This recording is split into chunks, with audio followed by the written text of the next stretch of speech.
महफिल भी रोएगी, हर दिल भी रोएगा। महफिल भी रोएगी, हर दिल भी रोएगा। डूबेगी कश्ती मेरी तो साहिल भी रोएगा। इतना प्यार बांटूंगा इस दुनिया में, इतना प्यार बांटूंगा इस दुनिया में, ए मेरे दोस्त कि मरने के बाद आशिक तो क्या, मेरा कातिल भी रोएगा। जोहार साथियों, स्वागत है आपके अपने YouTube चैनल झारखंड वर्ल्ड में। तो आप सभी जानते होंगे कि हम झारखंड के इतिहास के बारे में बात कर रहे हैं।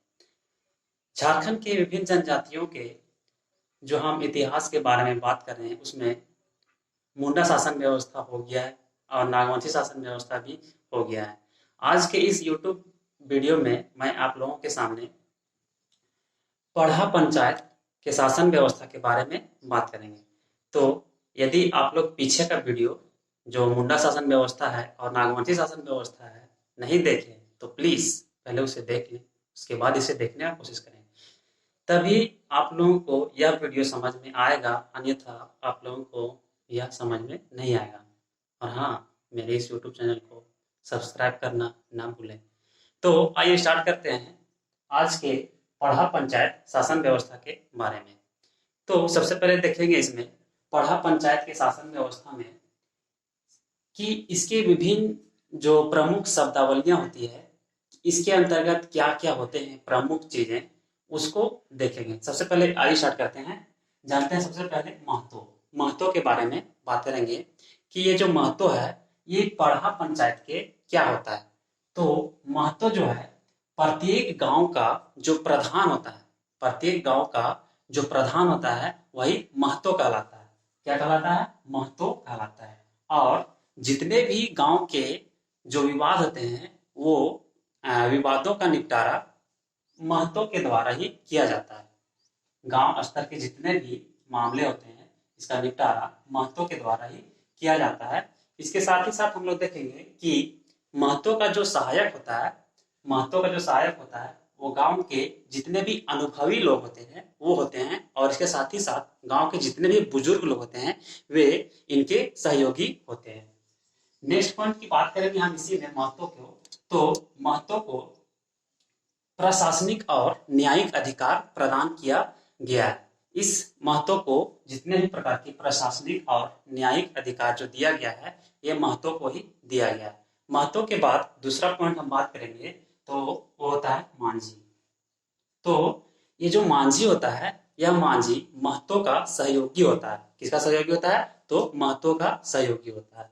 और ये मांझी जो होता है जितने भी पंचायती आदेश होता है, जितने भी पंचायत में जो आदेश दिया जाता है यह लोगों तक पहुंचाने का कार्य किया जाता है। किसके द्वारा?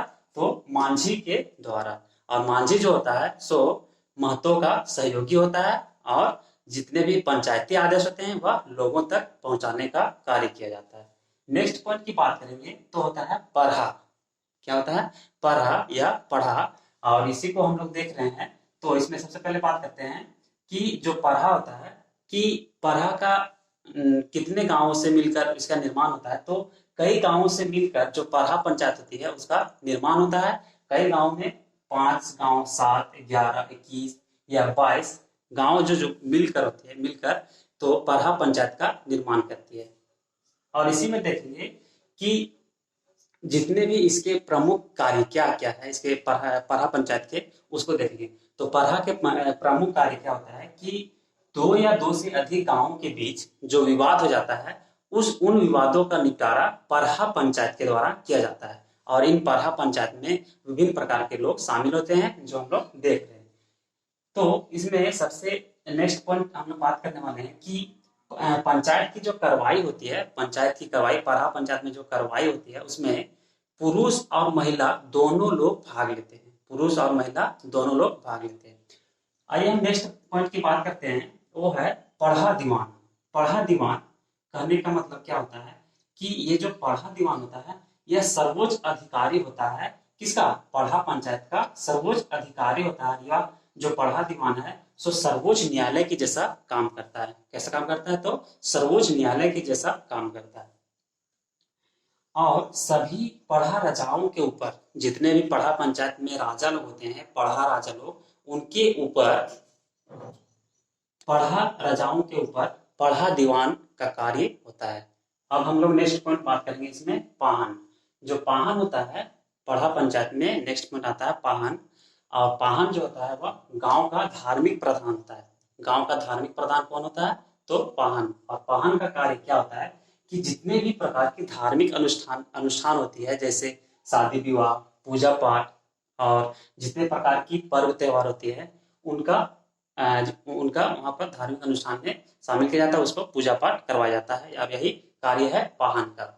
और इसमें नेक्स्ट पॉइंट हम लोग बात करेंगे कि पाहन को जो भूमि दी जाती है, पाहन को समाज द्वारा, पढ़ा पंचायत के समाज द्वारा कुछ भूमि दी जाती है और वही भूमि कहलाती है पहनई भूमि।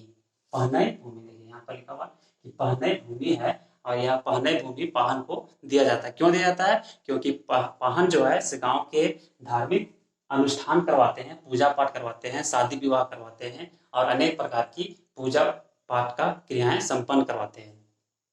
नेक्स्ट पॉइंट यदि हम बात करें तो नेक्स्ट पॉइंट इसमें प्रमुख शब्दावली में आता है बैगा। और बैगा को ही कहा जाता है वैद्या। वैद्या, वैद्या, ठीक है। तो यह जो बैगा होता है यह पाहन का सहयोगी होता है। किसका सहयोगी होता है? तो पाहन का सहयोगी होता है कौन? बैगा। और इसमें देखेंगे बैगा में कि जिस समय महतो का पद यहाँ पर नहीं बना था, तो इससे पूर्व, महतो के पद बनने से पूर्व यहाँ का जो वैदा था, वैगा, यही सारा कार्यभार करता था। कौन? वैगा। और यह सारा कार्यभार में लौकिक प्लस पुरोहित, लौकिक प्लस पुरोहित का कार्य वैगा द्वारा किया जाता था।